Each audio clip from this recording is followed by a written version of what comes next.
Hello मेरे प्यारे बच्चों, welcome back to NEET with Kanu. आपका स्वागत है नीट विद कानू में। कैसे हो आप सब? होपफुली सब अच्छे होंगे, मेहनत कर रहे होंगे, अपने लक्ष्य की तरफ डटे होंगे। पूरा 100% ना सही, 30% तो कर ही रहे होंगे, बिकॉज एफर्ट्स मैटर करते हैं। 0% से 30% तो ज़्यादा होता है ना। तो मेक योर एफर्ट्स काउंट। अपने आप को मोटिवेट करो वो छोटे छोटे एफर्ट्स देख के जो आप डेली करते हो, अपने लिए, अपनी पढ़ाई के लिए, अपनी चीज़ों के लिए। हमने सेल डिवीजन शुरू किया था, माइटोसिस हमारा ख़त्म हो गया था। आज हम शुरू करेंगे second half of the chapter which is meiosis. मेरे को उम्मीद है कि जिस हिसाब से मैं पढ़ा रही हूँ आपको अच्छा समझ आ रहा होगा, आपके क्वेश्चंस बन रहे होंगे और आपकी चीज़ें एकदम क्लियर हो रही होंगी। अगर नहीं हो पा रही हैं तो आप मेरे को कमेंट सेक्शन में बता सकते हैं। आप लोगों का ज़्यादा टाइम वेस्ट ना करते हुए हम चलते हैं हमारे आज के सेकेंड हाफ पर। एंड तक वीडियो ज़रूर देखिएगा, क्योंकि एंड में वो पॉइंट्स जो एनसीईआरटी में नहीं हैं, जो एक्स्ट्रा हैं, जिनसे क्वेश्चन बनना है, वो मैं आप सबको बताऊंगी। चलो फिर टाइम वेस्ट नहीं करते हैं, आगे स्टार्ट करते हैं। मियोसिस। मियोसिस से आप क्या समझते हैं? मियोसिस से क्या समझते हैं आप? मियोसिस सबसे पहली बात तो एक रिडक्शनल डिवीजन है। कैसा है? Reductional division.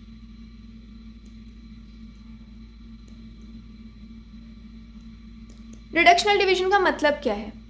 माइटोसिस हमारी इक्वेशनल थी, एन से एन ही बन रहा था। हमारी मियोसिस रिडक्शनल डिवीजन है, मतलब कुछ ना कुछ रिड्यूस होगा, 2n से n फॉर्म का। 2n प्लॉइडी गैमीट से n प्लॉइडी गैमीट बनेगा, आधा हो जाएगा। क्या आधा होगा, कैसे आधा होगा, क्यों आधा होगा, ये हम आगे चैप्टर में पढ़ेंगे। पूरा मियोसिस का खेल ही इसी बात का है, ठीक है। दूसरी चीज, मियोसिस की जब हम बात करते हैं, we are exclusively talking about sexual reproduction. किसकी बात कर रहे हैं हम? सेक्सुअल रिप्रोडक्शन की। सेक्सुअल रिप्रोडक्शन में ही गैमीट 2n से n फॉर्म होता है। हमारा पहला सेल कौन सा है जिससे हम बने हैं? वो है जाइगोट।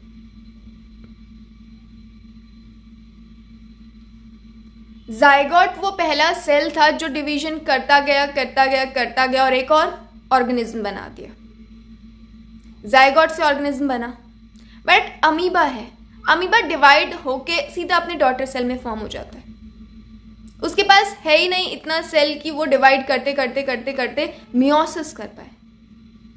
तो इसलिए मियोसिस किस में देखने को मिलती है? सेक्सुअल रिप्रोडक्शन में। देखते हैं।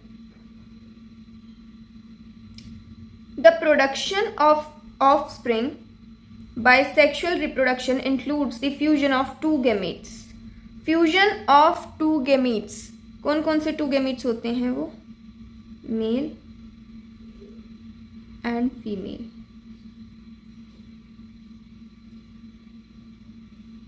इस फ्यूजन को जो ये होता है, इसको क्या बोला जाता है? फर्टिलाइजेशन। फर्टिलाइजेशन या फिर सिनगेमी। सेक्सुअल रिप्रोडक्शन के केस में फ्यूजन को सिनगेमी या फिर फर्टिलाइजेशन बोला जाता है, ठीक है। किन का फ्यूजन हो रहा है? दो गैमीट्स का, एक नर से आएगी, एक मादा से आएगी। दो अलग अलग जगह से गैमीट्स आएंगे तभी तो 2n से n फॉर्म होगा, n गैमीट जाइगोट फॉर्म होगा। Each with a complete haploid set of chromosome. Haploid set of chromosomes मतलब जीनोम, मतलब जीनोम। इसने बोला है फ्यूजन होता है, दो गैमीट आपस में जुड़ते हैं। दो गैमीट जो जुड़ रहे हैं वो हैप्लॉइड सेट ऑफ क्रोमोसोम है, उनका क्रोमोसोम का नंबर हैप्लॉइड है, n है। हैप्लॉइड नंबर आपस में फ्यूज कर रहे हैं, क्या बना रहे हैं? आपका ऑर्गेनिज्म। क्या बना रहे हैं? ऑफस्प्रिंग। ठीक है। Gametes are formed from specialised diploid cell. Specialised diploid cell मतलब मेल का क्या होगा? स्पर्मेटोगोनिया। स्पर्मेटोगोनिया। और फीमेल के केस में oogonia। oogonia। डिप्लॉयड मतलब 2n 2n डिप्लॉयड बोला। ठीक है। This special kind of cell division that reduce the chromosome number by half result in the production of haploid daughter cell। ये जो process हुई है, जो फ्यूजन हुई, तो इससे क्या हुआ? हैप्लॉइड डॉटर सेल बनी। मतलब डॉटर सेल का नंबर क्या हो गया? n। This kind of division is called meiosis. जब ये नंबर हाफ हो गए क्रोमोसोम के, इस तरह के डिवीजन को, इस रिडक्शनल डिवीजन को हम मियोसिस कहते हैं। ठीक है। Meiosis ensure the production of haploid phase in the life cycle of sexually reproducing organism, whereas fertilization restore the diploid phase। जो मियोसिस है उसने हैप्लॉइड गैमेट्स बना दिए। ठीक है। हैप्लॉइड डॉटर सेल बन गए। उसके बाद उसमें ये प्लॉइडी डिप्लॉयड करने का, इसको आगे डिवीजन करने का काम कौन करता है? फर्टिलाइजेशन। एक गैमेट मेल से आ गया, एक गैमेट फीमेल से आ गया, इसको हाफ में पहुंचाने का काम मियोसिस ने कर दिया। आगे इसको फ्यूज करने का काम, इसकी प्लॉइडी बनाने का काम कौन करता है? फर्टिलाइजेशन। यही इसमें बोला है। We come across meiosis during gametogenesis in plants and animals. This lead to the formation of haploid gametes, the key features of meiosis. ये पैराग्राफ आपको समझ आया? इसमें ऐसा कुछ भी नहीं है जो आपको समझ नहीं आएगा। ठीक है। हम एक पेज लेते हैं और एक चीज़ समझने की कोशिश करते हैं। देखो, हमारी मियोसिस है।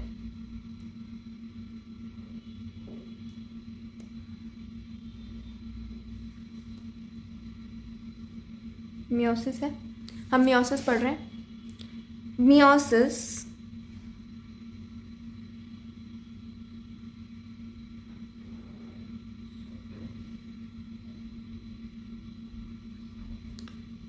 पहले हम पढ़ते हैं G1, फिर S, फिर G2। ये तीनों मिलके क्या बनाते हैं आपका? इंटरफेस। क्या बनाते हैं? इंटरफेस। इसके बाद आपकी होती है मियोसिस 1। मियोसिस 1 में भी आपका सबसे पहले प्रोफेज। प्रोफेज 1। प्रोफेज 1 की भी फर्दर डिविजन्स हैं। प्रोफेज 1 की आगे पढ़ेंगे आप, डिविजन्स होती हैं। मैंने जैसे याद किया था, lady Joey please do dance. Lady leptotene, Joey zygotene, please pachytene, do diplotene, dance diakinesis. Lady Joey please do dance. Lady Joey please do dance. Leptotene, zygotene, pachytene, diplotene, diakinesis. Prophase 1 खत्म। Prophase के बाद हमारे पास क्या आया था? Metaphase. तो मतलब metaphase 1। फिर हमारे पास आता है एनाफेज। एनाफेज 1। फिर आएगा हमारे पास टीलोफेज। टीलोफेज 1। ये हुआ। इसके बाद ये जब मियोसिस 1 खत्म हो गया, इसके बाद हमारी एक स्टेज आती है इंटरकाइनेसिस। कौन सी स्टेज आती है? इंटरकाइनेसिस। इंटरकाइनेसिस के बाद जो सेल जाता है वो जाता है मियोसिस 2 करने। मियोसिस 2 करने जाता है। इसके बाद सेल मियोसिस 2 में फिर से प्रोफेज 2, मेटाफेज 2,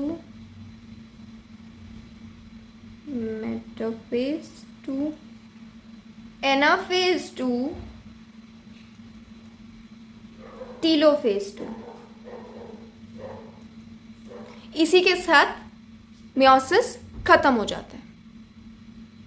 मियोसिस खत्म हुआ, इसका मतलब हमने शुरू किससे करा था? 2n से, और ख़त्म किस पे हुआ होगा? n पर, क्योंकि रिडक्शनल डिवीजन है। दो है मियोसिस 1, मियोसिस 2। पता होना चाहिए कि मियोसिस 1 रिडक्शनल डिवीजन है। कैसी है?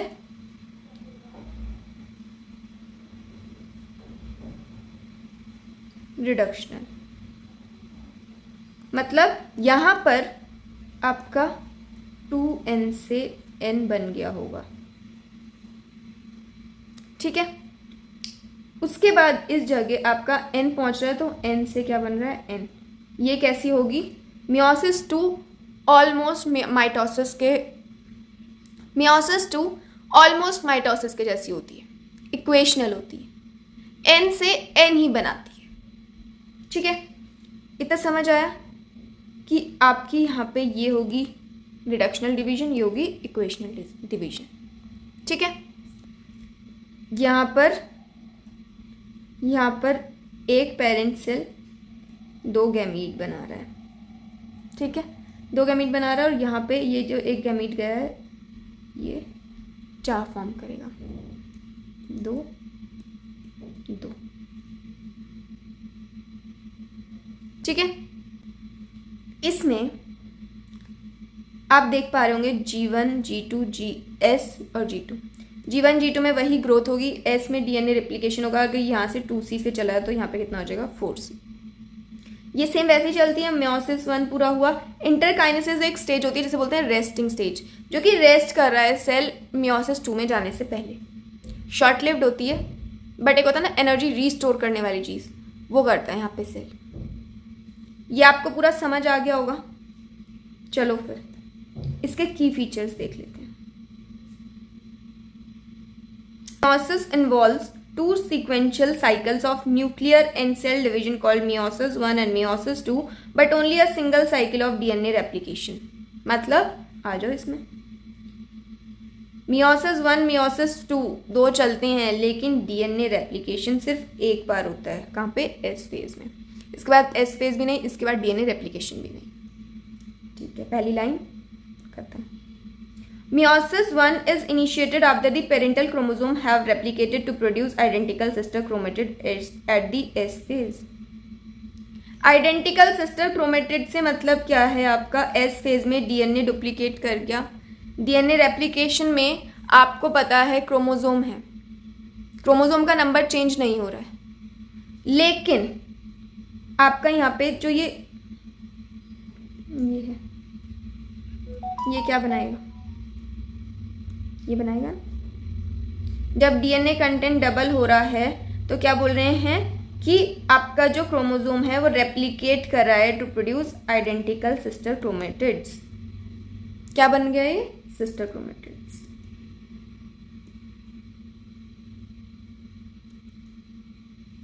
Meiosis involves pairing of homologous chromosome,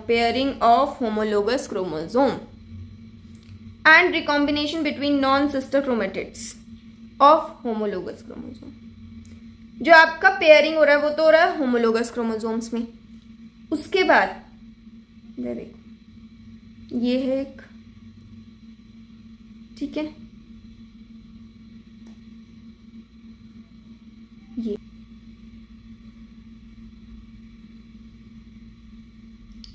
ये 2 चीज़ें क्या है? ये 2 चीज़ें, ये दोनों आपस में कैसे हैं? ये है होमोलोगस। ये कैसे हैं? होमोलोगस क्रोमोसोम सेम है। होमो मतलब सेम क्रोमोसोम है, होमोलोगस क्रोमोसोम हो गए, ठीक है। ये आपके कौन से हैं? Non homologous.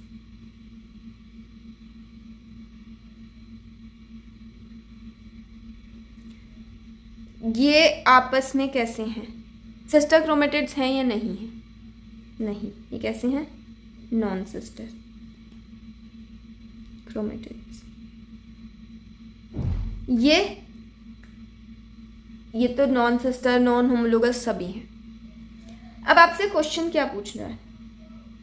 इसमें बोला गया है pairing of homologous chromosome and recombination between non sister chromatids of homologous chromosome. Recombination किस में होगा? इन दोनों को देखा जाए तो कभी भी रिकॉम्बिनेशन इनमें नहीं होगा, क्योंकि ये है नॉन होमोलोगस। हमारा जो रिकॉम्बिनेशन होता है वो होता है non sister chromatids homologous chromosome में। तो इन दोनों में से रिकॉम्बिनेशन कहाँ होगा? यहाँ पे रिकॉम्बिनेशन होगा, क्योंकि ये होमोलोगस क्रोमोसोम है और नॉन सिस्टर क्रोमेटिड्स। ठीक है, अब एक और चीज, एक ये है सिस्टर क्रोमेटिड्स। कैसे हैं सिस्टर क्रोमेटिड्स?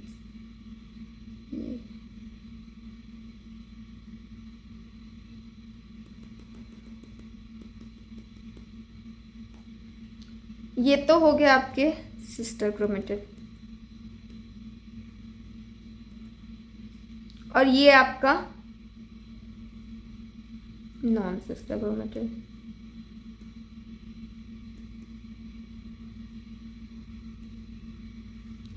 रिकॉम्बिनेशन किस में होगी? इसमें होगी या इसमें होगी? इसमें होगी या इसमें होगी? ऑब्वियसली इसमें होगी, क्योंकि ये होमोलोगस हैं। इसके पास तो कोई पेयरिंग करने के लिए ही नहीं है, होमोलोगस हैं और नॉन सिस्टर क्रोमेटिड्स हैं। समझ आई बात? अब एक और चीज देखो,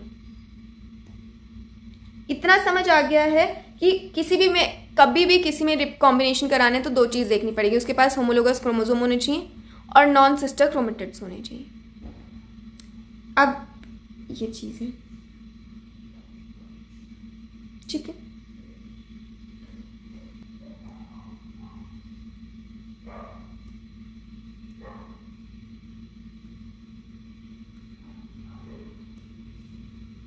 ये दो चीजें, ये एक सेट ऑफ क्रोमोसोम है, ये एक सेट ऑफ क्रोमोसोम है, दोनों ही होमोलोगस क्रोमोसोम है, दोनों ही नॉन सिस्टर क्रोमेटिड्स हैं। तो मतलब दोनों में ही रिकॉम्बिनेशन होगा। आपका इसमें भी रिकॉम्बिनेशन होगा और इसमें भी रिकॉम्बिनेशन होगा।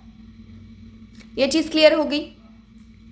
ये वाला पॉइंट आपका क्लियर हो गया होगा, ठीक है। ये वाला पॉइंट आपका clear. 4 haploid cells are formed at the end of meiosis 2, ये हमने अभी देखा। यहाँ पे कितने? 1 2 3 4 4 हैप्लॉइड, जिनकी प्लॉइडी क्या है? N N N N। 4 haploid cell बनते हैं एक साइकिल के बाद, ठीक है। Meiotic events can be grouped in, ये देख लिया हमने, ये हो गया। चलो आगे बढ़ते हैं। मियोसिस 1 हम स्टार्ट करने वाले हैं। मियोसिस 1, उससे पहले हम एक पेज लेते हैं, ब्लैंक पेज, जिससे कि आपको समझ आ जाए, ठीक है।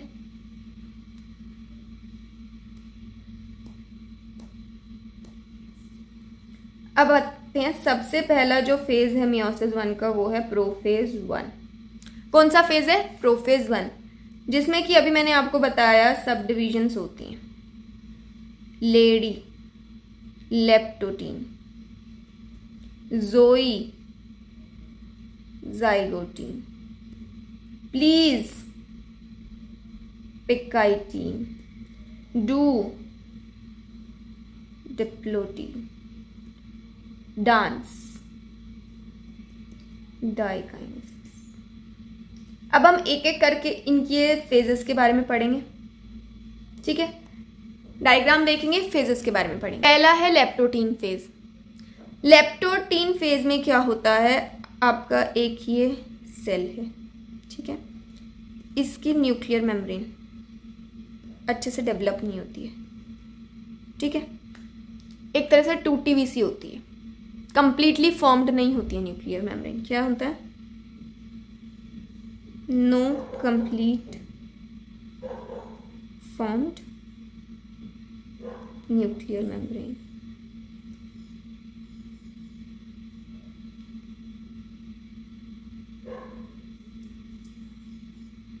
इसमें जो आपका क्रोमोसोम होगा वो ऐसे किसी भी फॉर्म में पड़ा होगा, उस पर ऐसे जगह जगह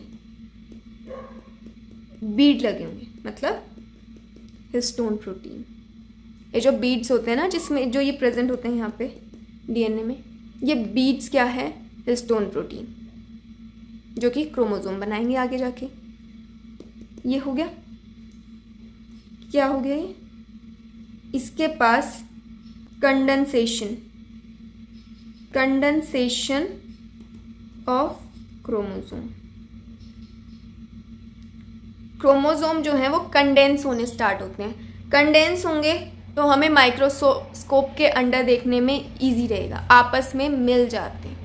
कंडेंसेशन स्टार्ट हुआ क्रोमोसोम का, इसको हम बुके स्टेज भी कहते हैं। कौन सा? Bouquet stage. बुके स्टेज भी इसको कहा जाता है बीडेड स्टेज।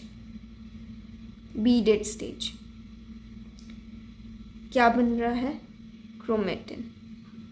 क्रोमेटिन का फॉर्मेशन होने लग रहा है।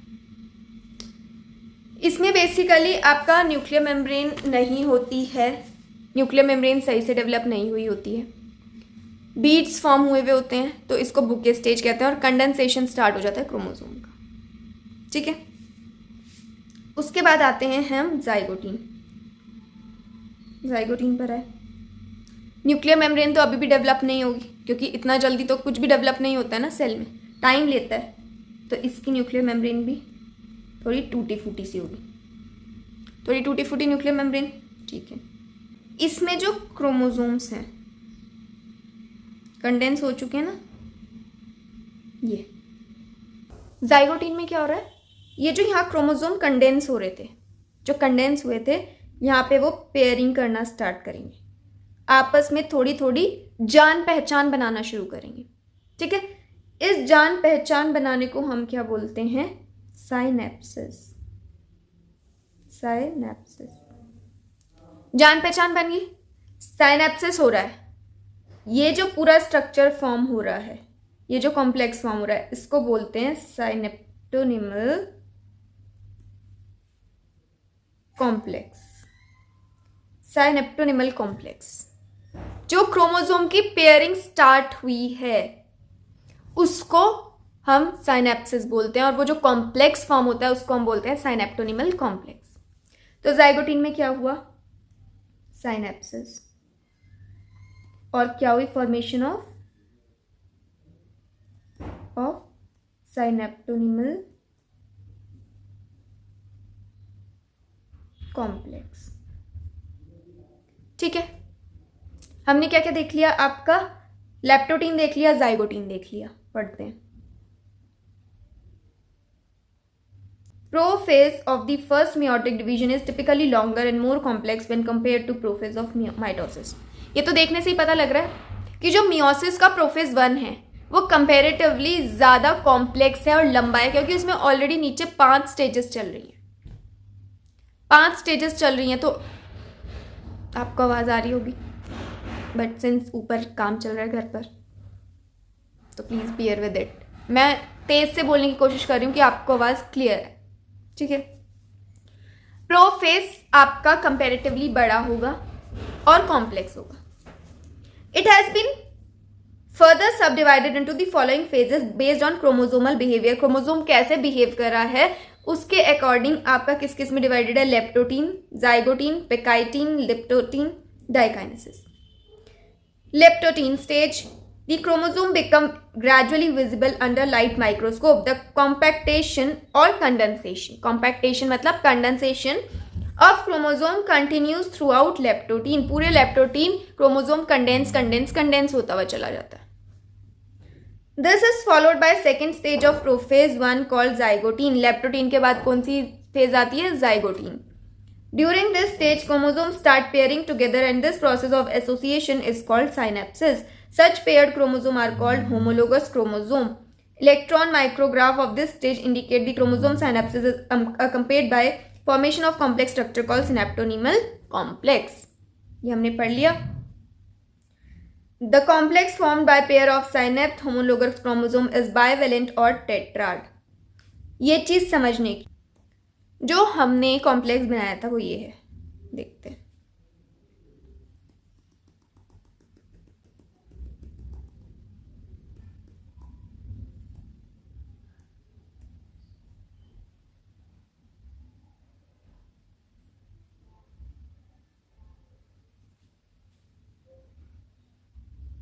पहली बात तो मुझे ये बताओ, ये दोनों कैसे क्रोमोसोम है? होमोलोगस, ठीक है। क्रोमेटिड्स कैसे हैं?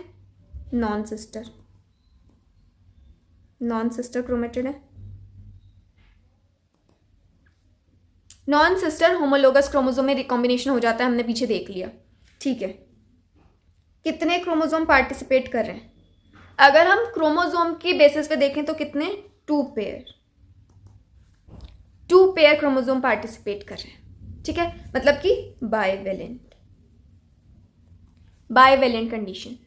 क्रोमेटिड्स कितने हैं? 1 2 3 4, 4 क्रोमेटिड्स। क्या हो गई ये? टेट्राड। समझ आया बाइवेलेंट टेट्राड कैसे बोला? क्रोमोसोम के बेसिस पे इसको बाइवेलेंट बोलेंगे और क्रोमेटिड के बेसिस पे इसको टेट्राड बोलेंगे। फाइन, चलो। However, these are more clearly visible in the next stage. इसमें अभी बनना शुरू हुए हैं, अभी प्रोसेस स्टार्ट हुआ है, पूरा साइनेप्सिस खत्म नहीं हुआ है। और पूरा साइनेप्सिस खत्म नहीं हुआ है तो इसका मतलब अगली स्टेज में क्लियरली विजिबल होंगे। अगली स्टेज कौन सी होती है? पेकाइटी। The first 2 stages of prophase are relatively short-lived compared to the next stage, which is पेकाइटीन। पेकाइटीन आपका बाकी 2 से लंबा होता है। अब देखते हैं पेकाइटीन में क्या क्या है। During this stage, the 4 chromatids of each bivalent chromosome become distinct and clearly appears as tetrad. मतलब जो क्रोमोसोम के 2 आपके बाइवेलेंट फॉर्म हो रहे थे वो अलग अलग टेट्राड दिख रहे हैं। अब पिछली वाली स्टेज में अभी बनना शुरू हुई थी पेयरिंग, यहाँ पे पूरी पेयरिंग कंप्लीट हो गई है तो वो अलग अलग शो कर पा रहे हैं अपने आप को, टेट्राड फॉर्म हो चुके हैं, ठीक है। This stage is characterized by appearance of recombination nodules, the site at which crossing over occurs between non-sister chromatids of the homologous chromosome. Crossing over is the exchange of genetic material between 2 homologous chromosomes.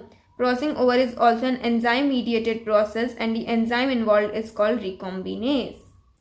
Crossing over leads to recombination of genetic material on the 2 chromosomes. Recombination between homologous chromosome is completed by the end of pekiting, leaving the chromosome linked at the site of crossing over. ये बहुत कुछ complicated सा लग रहा होगा but ये बिल्कुल complicated नहीं है, बस हमें आगे देखना है इसको। अभी हमने क्या देखा यहाँ पे कि अभी प्रोसेस शुरू हुई है पेयरिंग अप की। पेकाइटिंग में क्या हो रहा है कि आपका सेल है, अभी भी आपकी न्यूक्लियर मेम्ब्रेन टूटी फूटी है, ठीक है। इसमें हमने देखा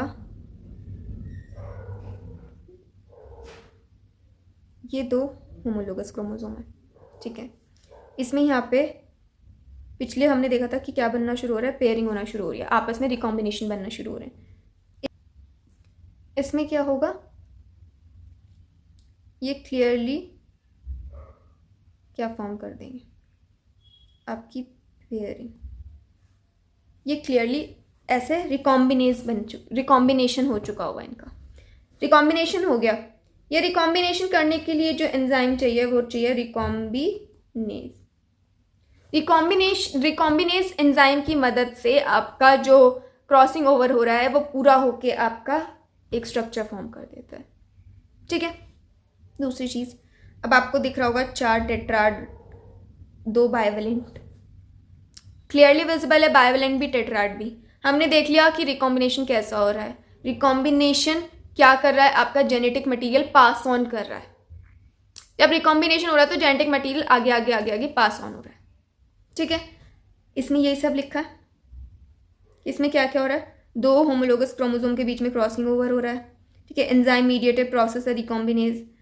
रिकॉम्बिनेशन से क्या हो रहा है, जेनेटिक मटेरियल जा रहा है क्रोमोसोम में, और पेकाइटीन के ख़त्म होते होते आपका जो क्रोमोसोम है वो क्रॉसिंग ओवर साइट पे लिंक्ड हो जाता है। ये ना, ये ना स्टेज जहाँ पे ये इसमें हो गया है कन्वर्ट और ये इसमें, ठीक है। ये पता चल गया क्या क्या हो रहा है पेकाइटिन में? क्या हो रहा है? आपका रिकॉम्बिनेशन। किस एंजाइम की हेल्प से? रिकॉम्बिनेज। रिकॉम्बिनेज एंजाइम की वजह से क्या हो पा रहा है? रिकॉम्बिनेशन। ठीक है, अब आते हैं हम diplotene. The beginning of diplotene is recognized by dissolution of synaptonemal complex and the tendency of the recombined homologous chromosome of the bivalent to separate from each other except the site of crossover. These X-shaped structures are called chiasmata. In oocyte, some of vertebrate protein can last for months or years. चलो diplotene बनाते हैं, आ जाओ।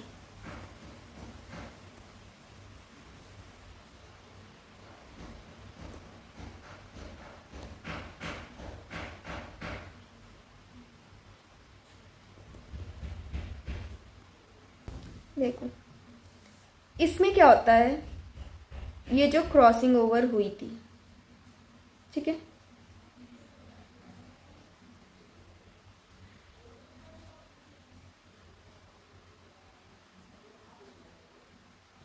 क्या हुआ था,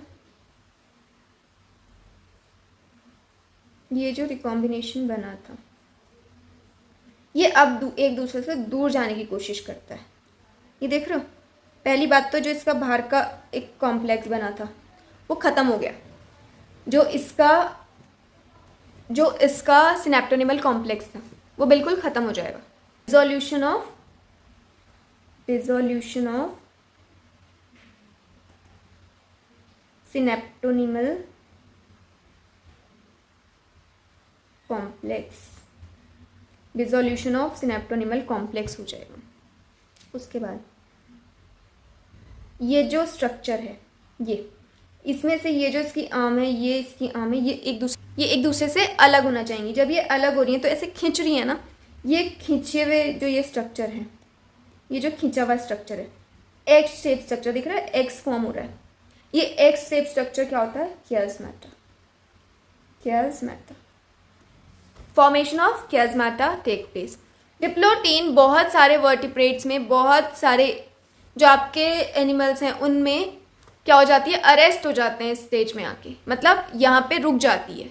सबसे पहले जो बहुत इंपॉर्टेंट है, कहाँ देखने को मिलती है? oocytes of female. जो oocytes अरेस्ट होता है वो कहाँ अरेस्ट होता है? डिप्लोटीन स्टेज में। डिप्लोटीन में आके oocyte की फॉर्मेशन रुक जाती है। इसके बाद कब शुरू होती है? जब स्पर्म आता है, जब एक प्यूबर्टी की एज आती है, ठीक है। इसके बाद इसमें यही सब लिखा है। क्या क्या लिखा है?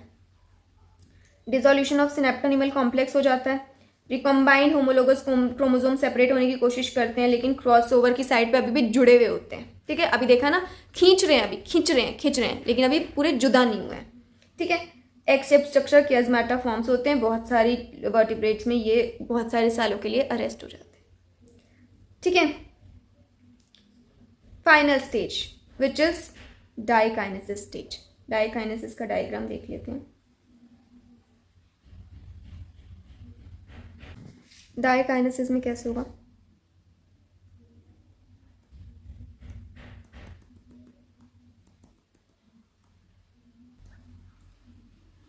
इसमें ये सेंट्रियोल बनने शुरू हो जाते हैं, स्पिंडल फाइबर की फॉर्मेशन होनी शुरू हो जाती है। स्पिंडल फाइबर की फॉर्मेशन किससे होती है? सेंट्रियोल से। जो आपके ये क्रोमोसोम थे, रिकॉम्बिनेशन के बाद अब इस स्टेज में ये अलग हो चुके हैं, ठीक है, ये अलग हो चुके हैं। इससे स्पिंडल फाइबर